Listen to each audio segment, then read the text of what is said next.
These were just everyday people trying to get better.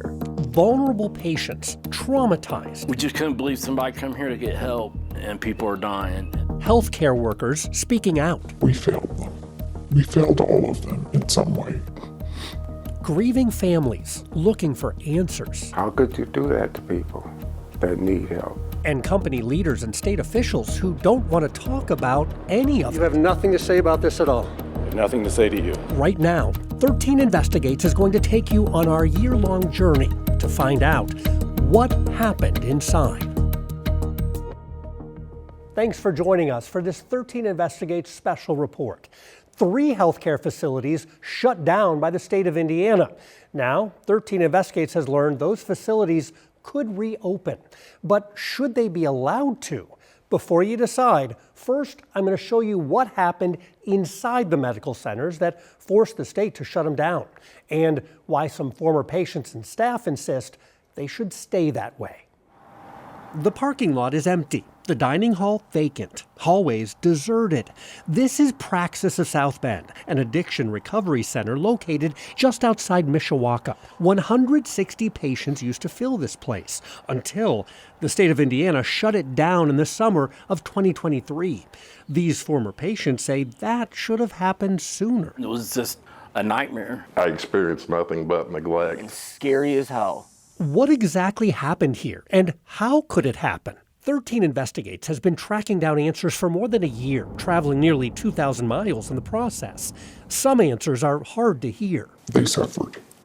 People were dying, and I couldn't be a part of that. Some answers hard to come by. Doctor, why are you just running away from these questions? And other answers hard to even put into words. I miss. I just want the story told. The story, shared with 13 News by each of these patients, is remarkably similar. All of them went to Praxis to treat some form of addiction. Jordan Putz was hooked on Valium prescribed for a hernia surgery.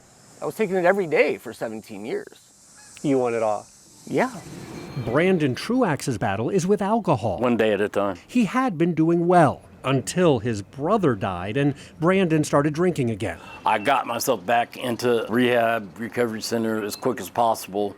It was a big leap. I was very anxious about it. And then there's this former patient who does not want you to know his name, but does want you to know he sought treatment for his addiction to narcotics. To get back on the right track, get back to being a productive member of society and being a father to my children. Different addictions, same recovery center, same experience. What did you find when you got there?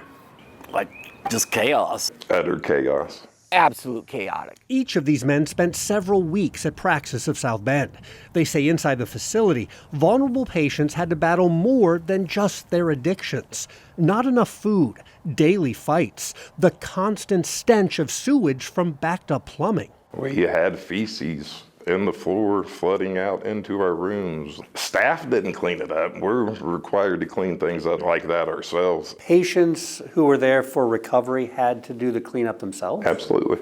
Why didn't staff do that? They were extremely understaffed. They didn't have the staff to do it.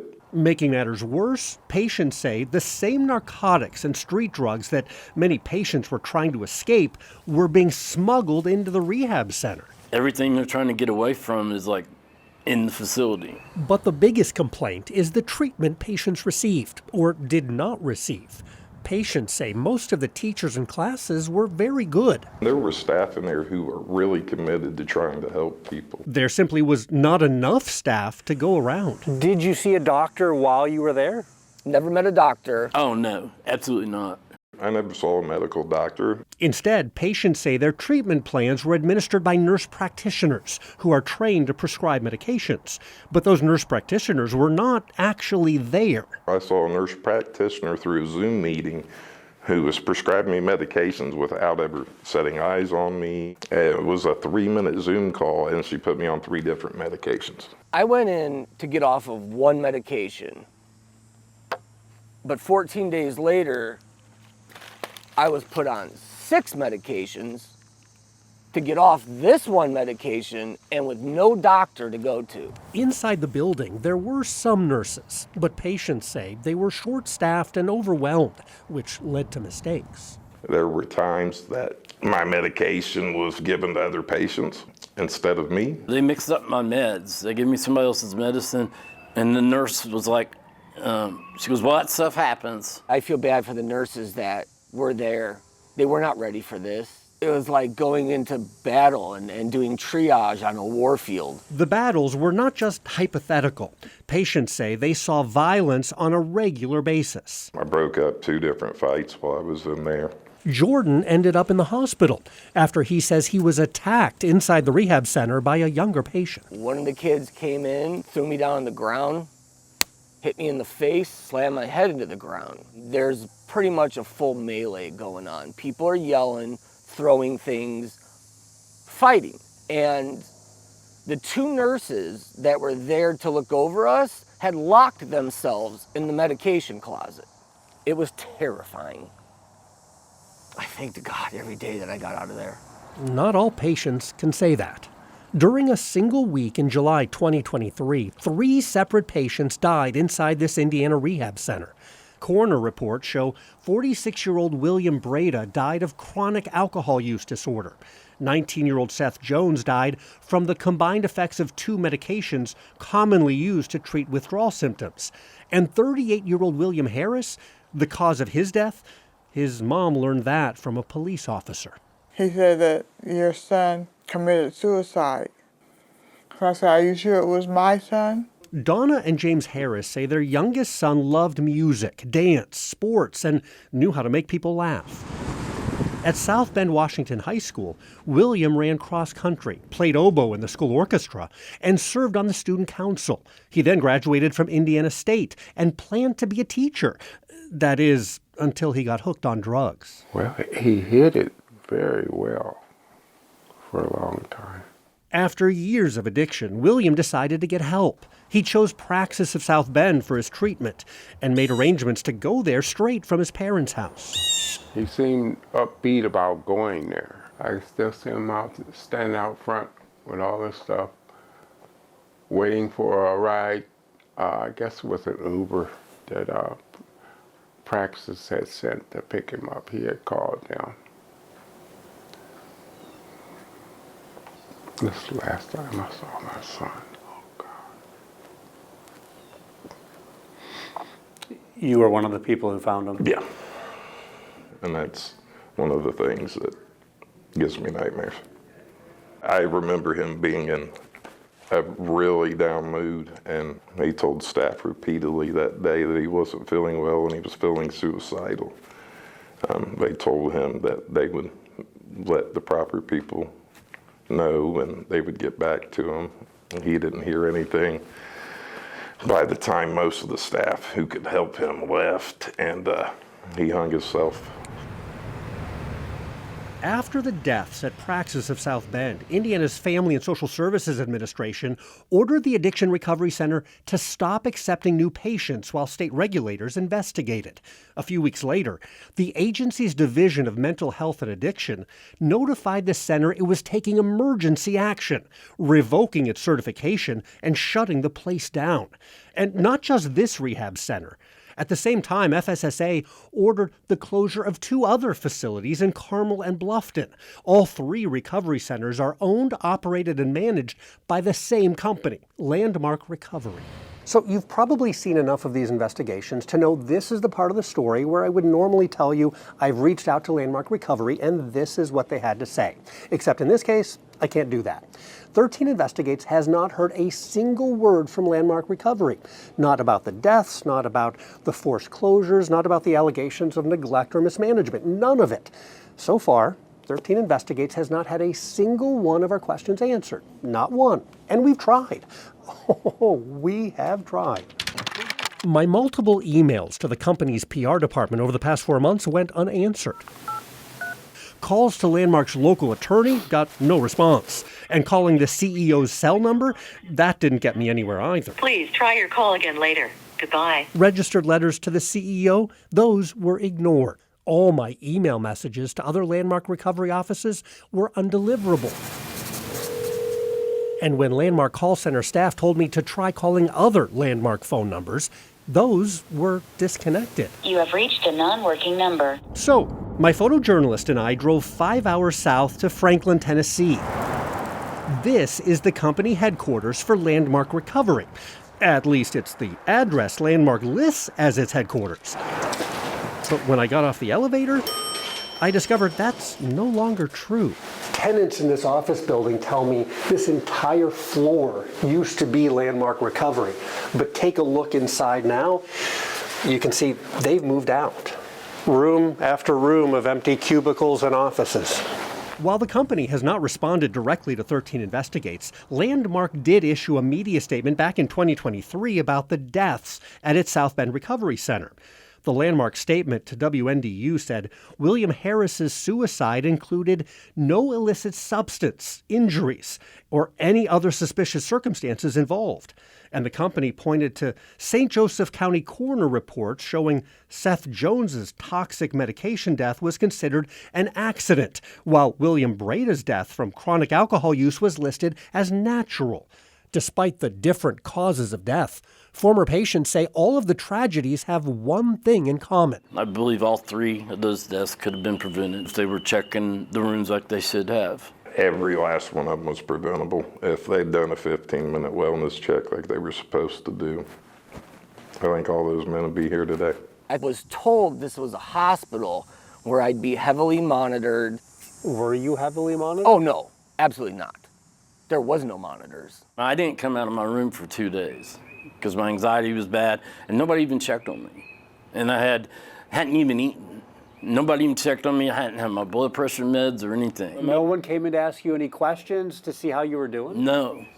They were majorly understaffed. FSSA denied 13 News requests to look at inspection reports for the Bluffton and South Bend recovery centers, saying that inspections based on complaints are confidential. But all the allegations you've been hearing from these patients, they're not isolated incidents, according to these lawsuits. Landmark is currently being sued by more than 100 people, all claiming they suffered serious injuries resulting from negligence and hazardous conditions inside Landmark's Indiana rehab centers.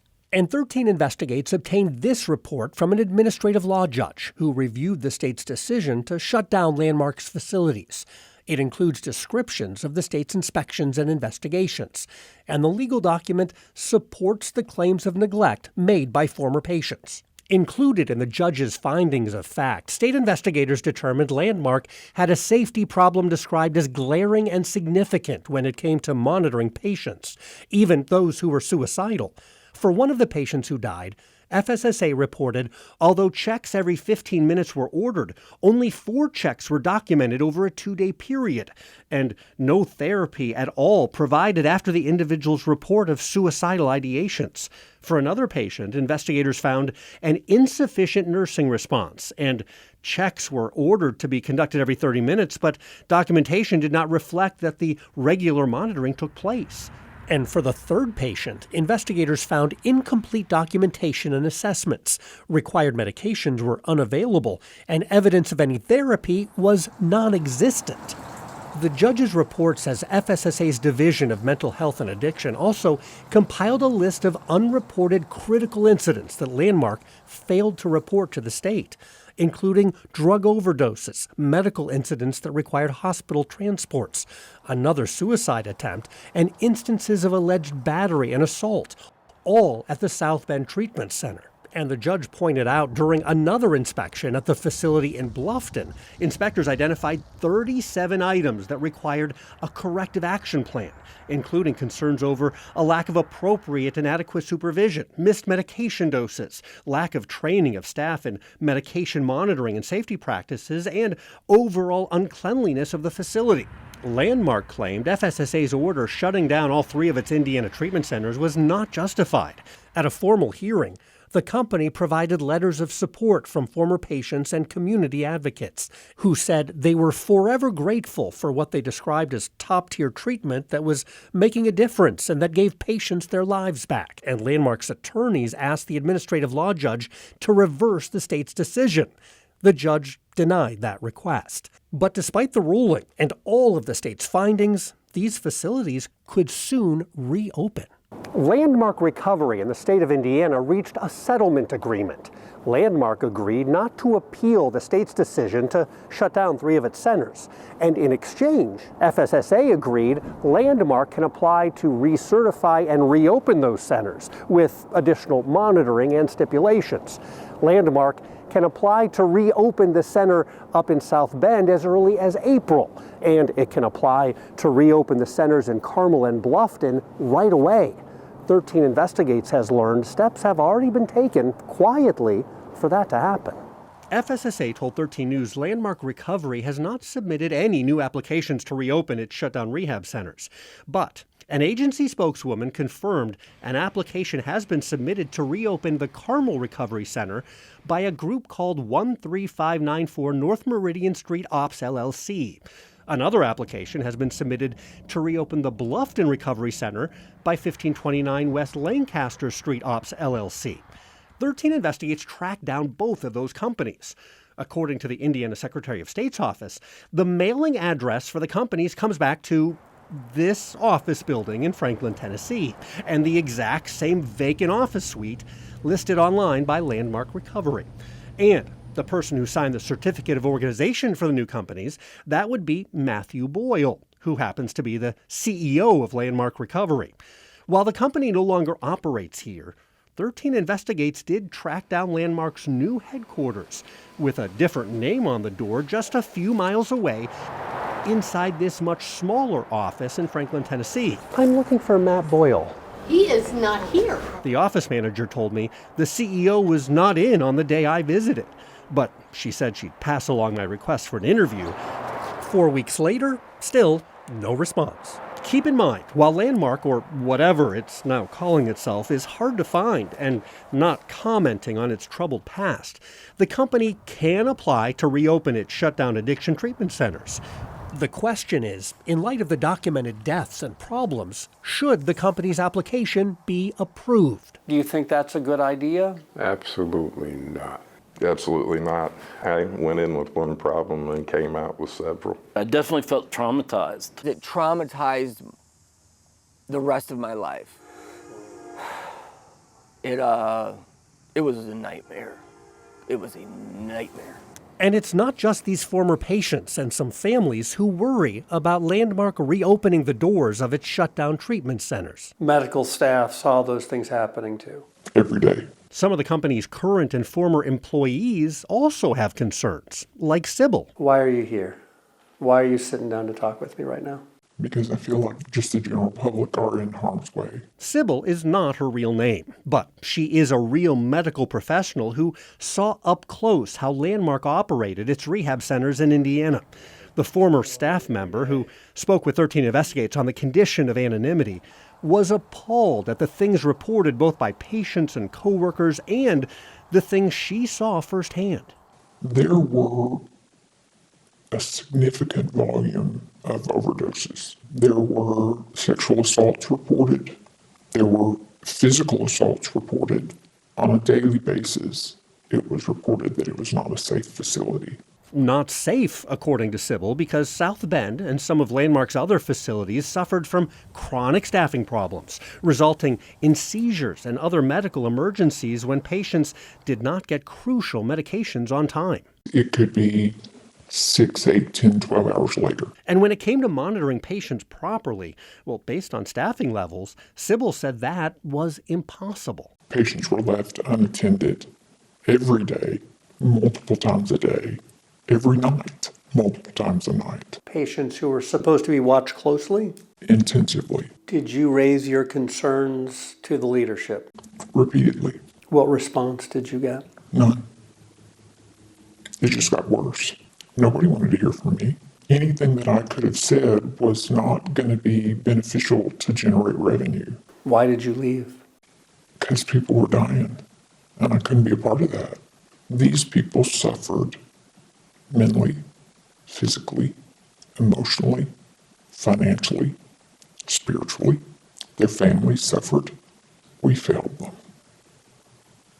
We failed all of them in some way. And this medical worker says it was not only Landmark that failed patients. Sybil told 13 Investigates local and state authorities and regulators received multiple serious complaints about the South Bend and Bluffton treatment centers in late 2022 and early 2023. These are police and EMS runs to Landmark's Praxis Recovery Centers near South Bend and Bluffton in the 12 months before the rehab centers were shut down. There are hundreds of them, detailing 911 calls for assaults, rapes, drug overdoses, and suicide attempts. So many reported problems month after month, an attorney for the St. Joseph County Police Department wrote an extraordinary letter to FSSA in the summer of 2023 summarizing the chaos. He said, the facility is a large drain on our county first responder resources and is harmful to its patients and our community. In our opinion, the facility is vastly understaffed, undersecured, and the facility is dangerous. Praxis has zero security measures. No one coming or going is checked for drugs or weapons. Our police department has been their security measure when things get out of hand. However, whenever we are called out, staff routinely interfere and restrict the ability of our officers and detectives to complete any investigations. The interference with our officers is so direct and intentional that most of our officers and detectives suspect that employees are involved in drug trafficking at the facility. He went on to write, please consider this a formal complaint and request to revoke the license of the Praxis Landmark on Bodnar Boulevard in Mishawaka. Did state regulators monitor these monthly police and EMS calls? And if so, why did they allow the centers to continue operating, despite what police described as a clear pattern of dangerous problems taking place well before 3 patients died in a single week? Sybil told us some of the complaints did trigger investigations and even holds placed on new admissions. But she said the holds were soon lifted and the problems continued as even more patients arrived. So nothing changed. And, imminently, people died. Had they intervened in the fall of 22, in July of 2023, 3 people would not be dead. What does FSSA say about that? Well, 13 News asked the state agency for a meeting to discuss how it monitors addiction treatment centers and what FSSA is doing to help prevent more problems like the ones reported at Landmark.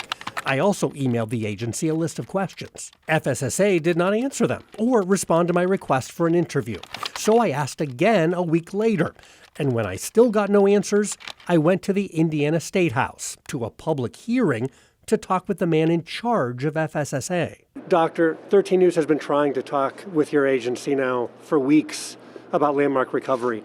Why will your office not talk to us about that? Do you feel Landmark Recovery should get their... Do you believe Landmark Recovery should get their license back? Doctor, why are you just running away from these questions? Dan Raciniak oversees FSSA, including the state's Division of Mental Health and Addiction, which regulates addiction treatment centers in Indiana. Landmark former staff and patients say FSSA is not doing enough to monitor addiction recovery centers. Can you tell us what FSSA is doing to prevent more injuries and deaths at these types of facilities? As we've said, send it to our comms office and we'll be happy to respond. We sent those questions over weeks ago and we have gotten no response whatsoever. Why is that? We sent you some responses. To those questions, we've received nothing. Our request for an interview, we've gotten no response whatsoever. Why is that? To be fair, an agency spokeswoman did acknowledge she got my emails. She just didn't give any answers. Why is that?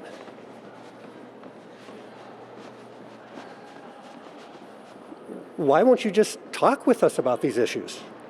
You're right here, right now. Why can't we talk? Because I don't respond to actions like this. Actions 13 News took only after FSSA ignored our questions. You have nothing to say about this at all? I have nothing to say to you. FSSA is saying nothing, and neither is Landmark. While the addiction treatment provider is still trying to reopen some of its Indiana facilities, company insiders tell 13 News Landmark is struggling. Before its troubles in Indiana, Landmark had 15 treatment facilities around the country, with plans to open at least 18 more. But because of financial trouble, the expansion plans are on hold, and Landmark now operates just 8 rehab centers after shutting down locations in 6 different states. A Landmark attorney told the state shutting down addiction treatment centers has dire consequences, writing, "Hoosiers in need of substance abuse and mental health counseling will go untreated." And he said the shutdown order does not protect Hoosiers, it harms them. Sybil disagrees after seeing what many patients like these, experienced inside the facilities. They didn't get better when they came to Landmark. In this situation, I would equate it to Russian roulette. And I would take my chances out in the world. Did you end up better off or worse off when you came out? Worse off. He went for help and got no help. Totally opposite of what he was looking for. How could you? How could you do that to people that need help? Some of the patients who had a terrible experience at Landmark rehab centers in Indiana have been fighting back. As we mentioned earlier, more than 120 patients have now filed lawsuits against the company. Those are now in state and federal court, and Landmark is facing dozens of other lawsuits related to its financial problems. 13 Investigates will continue to follow up with both Landmark and the state to push for answers. And in the meantime, we have a lot more at WTHR.com, where you can see even more of this year-long investigation, including many of the letters and reports we talked about in this story. You can find more of our investigations on WTHR Plus, streaming on demand.